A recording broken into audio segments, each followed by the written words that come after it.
Paz, meus amados, tudo bem? Vamos meditar na palavra do Senhor que está em 2 Reis 5, 14 e 15. Então desceu e mergulhou no Jordão 7 vezes, consoante a palavra do homem de Deus, e a sua carne se tornou como a carne de uma criança, e ficou limpo. Voltou ao homem de Deus, ele e toda a sua comitiva, veio, pôs-se diante dele e disse: Eis que agora reconheço que em toda a terra não há Deus, senão em Israel. Por isso, peço que aceite o presente do seu servo. Aleluia! Que palavra poderosa!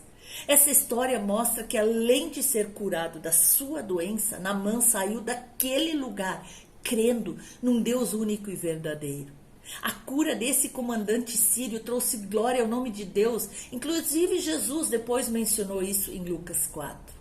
Deus estende a sua misericórdia e salva todos aqueles que confiam nele, de todos os povos, de todas as nações. Vale a pena acreditar em Deus. Se você receber uma palavra profética da parte de Deus, toma posse, creia, tenha isso como uma verdade em sua vida. Não duvide nunca.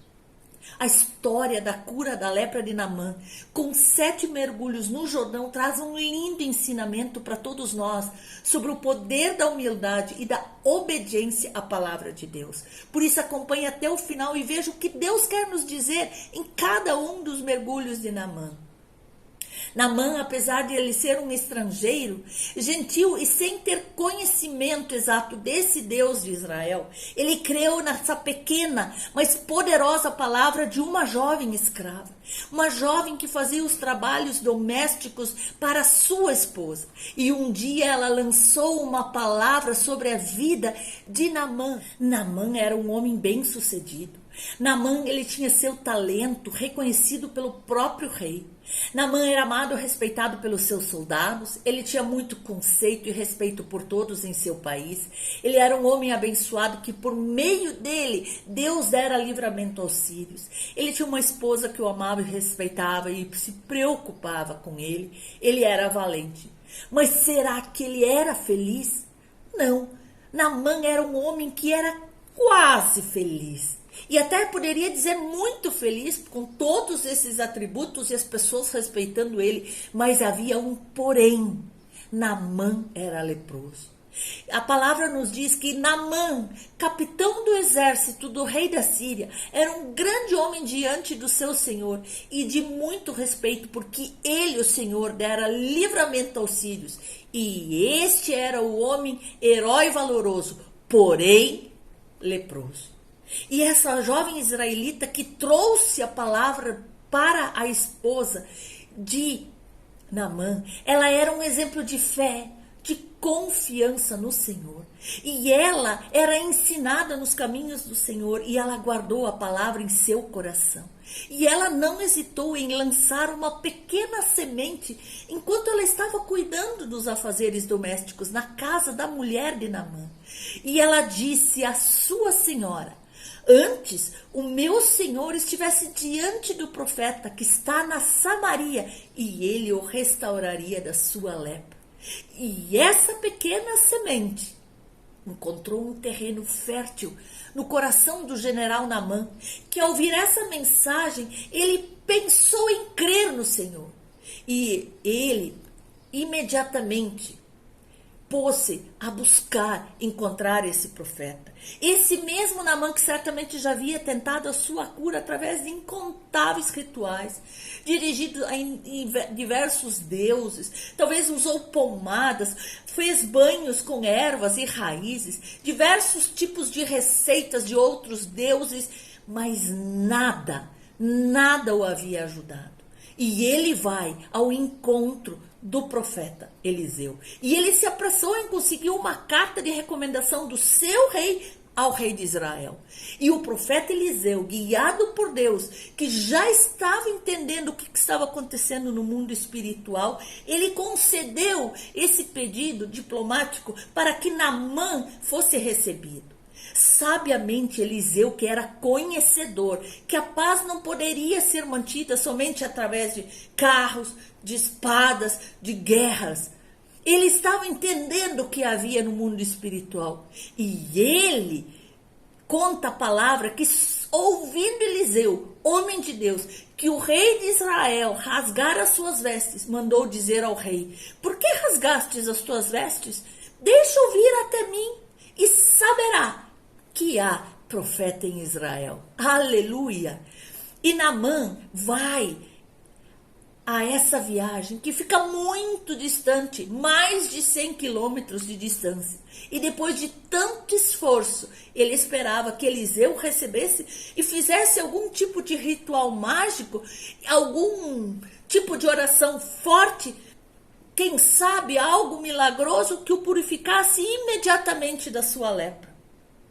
Mas segundo Reis 5:10 nos diz: então Eliseu lhe mandou um mensageiro dizendo: vai e lava-te 7 vezes no Jordão e a tua carne será curada e ficarás purificado.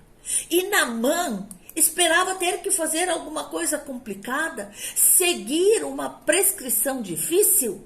Entretanto, ele sai da casa de Eliseu com apenas uma simples palavra de obediência.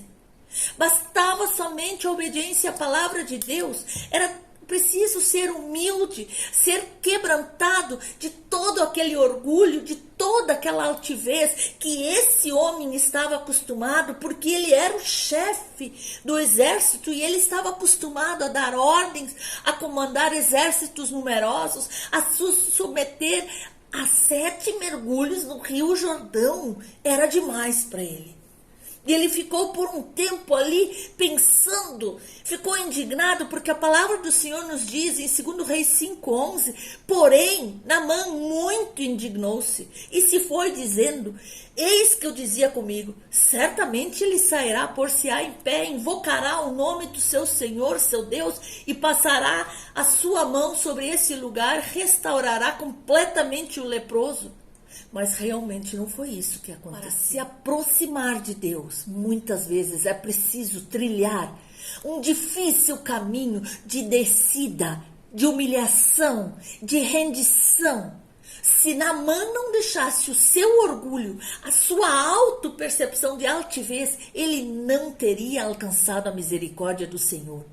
Mas, em certo momento, ele abre mão de tudo que ele era e passa a cumprir exatamente o que Deus havia mandado, se submetendo a mergulhar humildemente dentro do Rio Jordão por 7 vezes, que simbolizava virtudes espirituais que devem estar presentes na vida daqueles que desejam passar pelas águas da purificação e do Espírito Santo de Deus. Aleluia! Nós podemos ver que o primeiro mergulho de Naamã era o amor, pois o amor humilde, e ele suporta tudo, ele tudo crê. E o segundo mergulho dele traz para nós um profundo gozo que se manifesta no coração daqueles que têm o prazer em cumprir os mandamentos do Senhor. O terceiro trouxe paz, trouxe serenidade, pois Naamã sabia que estava debaixo da vontade de Deus e também da sua proteção. O quarto mergulho era aquele que exercitava a longanimidade, a benignidade, alimentados pela esperança.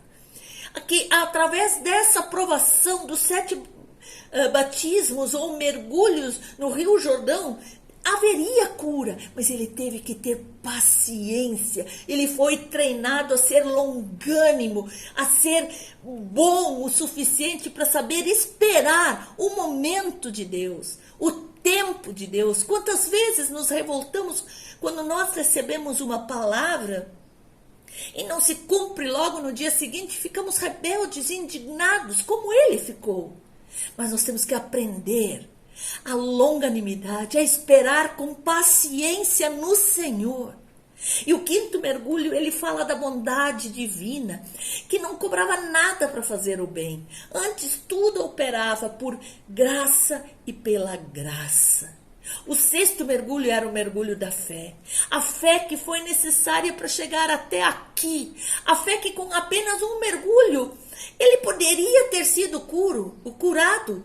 Ele, com uma vez que ele tivesse se lançado nas águas, ele poderia ter sido curado, restaurado, ter recebido a bênção de Deus para suas vidas. Mas não, ele teve que ir e faltava mais um. O 7º mergulho, que é o mergulho da mansidão, da temperança, que foram produzidos nele após todo esse período de provação que despertou uma esperança, que levou ele até ter fé. E realmente, depois desse todo esse processo, trouxe a cura da lepra de Naamã. Veja que ensinamento para as nossas vidas. Nós temos que aprender a esperar com paciência no Senhor, aprender a suportar o processo que às vezes pode ser mais longo, mas o Senhor pede que nós obedeçamos. Porque a palavra diz que ele mergulhou 7 vezes, conforme a palavra do homem de Deus. E depois sim, a sua carne se tornou limpa como a carne de uma criança. E ele ficou purificado.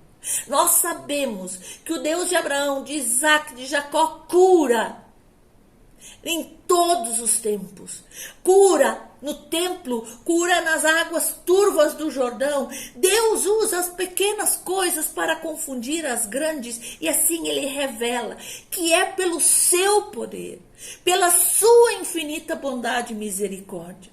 Eliseu já conhecia todos esses mistérios de Deus, sabia que o Senhor, dono do universo, dono do ouro, dono da prata, respondia a sua palavra. Ele fazia de acordo como lhe convém. E a única riqueza que tem valor para Deus é o testemunho de um coração profundamente agradecido. Não são presentes caros, mas um coração grato. O preço imensurável da gratidão.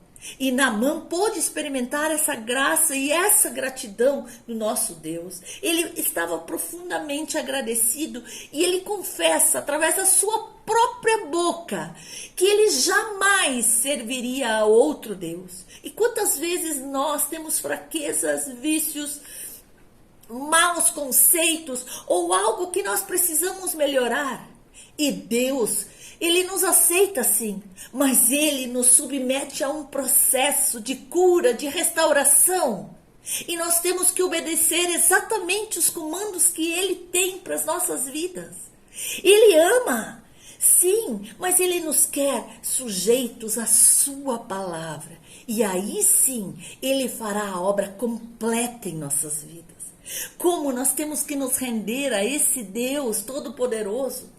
Ele nos ama, mas isso não significa que ele aceita que a gente continue da mesma forma, errantes, caminhando por caminhos tortuosos, indo por lugares onde há trevas. Não, ele quer que nós sejamos sujeitos a ele. E nesse processo, sim, nós podemos ser provados. Mas Deus não vai nos provar além do que nós podemos suportar. E toda a prova, se nós passarmos por ela, tem um objetivo. É sempre nos aperfeiçoar e nos fazer crescer em fé e em esperança.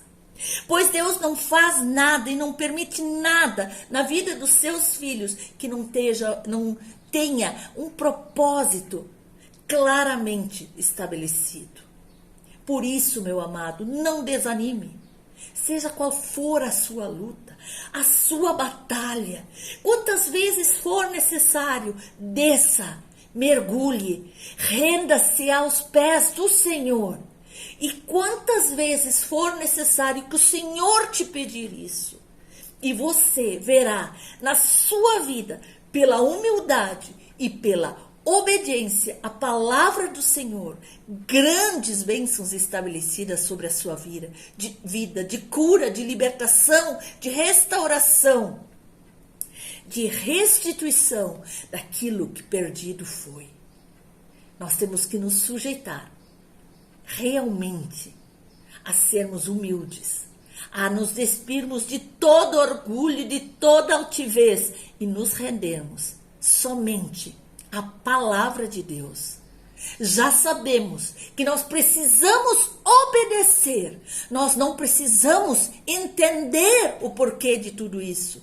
Porque o Deus Todo-Poderoso sabe, entende e o objetivo dele é claro em nossas vidas. Por isso a nós cabe obedecer. Medite nessa palavra no dia de hoje e tenha um excelente dia na presença do Senhor.